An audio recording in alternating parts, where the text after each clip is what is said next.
People Who Long to Be Rich. Letters by John Newton.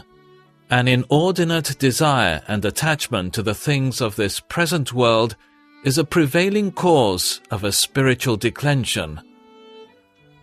Unless this evil principle is mortified in its root by the doctrine of the cross, it will in time prevail over the most splendid profession. That love of the world which is inconsistent with a true love of God manifests itself in two different ways, as men by temper and habit are differently inclined. The first is covetousness, or greediness for gain.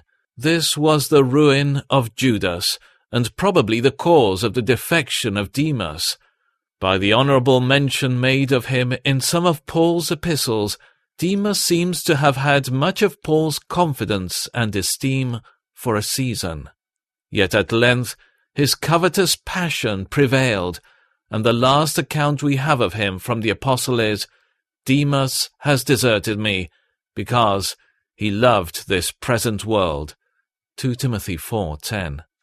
Again, there are people not chargeable with the love of money for its own sake, for they rather squander it than hoard it, yet they are equally under the influence of a worldly spirit. They manifest their worldly hearts by an expensive taste in the articles of dress, furniture, and feasting, which are always unsuitable to a Christian profession. It is not easy to exactly mark out the precise line of Christian conduct in these respects, which befits the different situations in which the providence of God has placed us, nor is it necessary to those who are poor in spirit and upright in heart.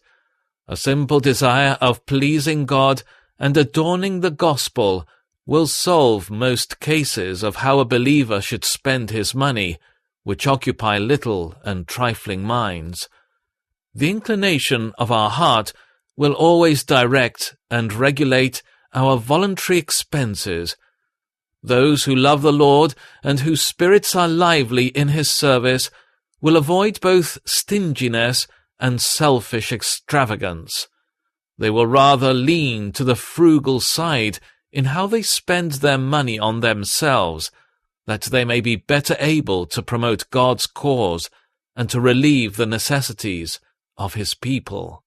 Misers who can be content with a mere form of religion will hoard all they can save in order to gratify their avarice.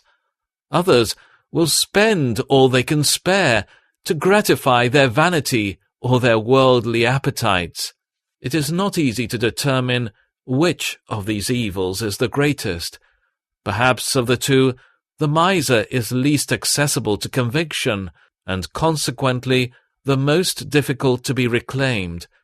But a desire for extravagance and indulgence, if persisted in, will gradually lead to such compliances with the spirit and maxims of the world as will certainly weaken, if not wholly suppress, the exercise of vital godliness. In whatever degree the love of the world prevails, the health of the soul will proportionately decline. People who long to be rich fall into temptation and are trapped by many foolish and harmful desires that plunge them into ruin and destruction. For the love of money is at the root of all kinds of evil, and some people craving money have wandered from the faith and pierced themselves with many sorrows. 1 Timothy 6:9-10.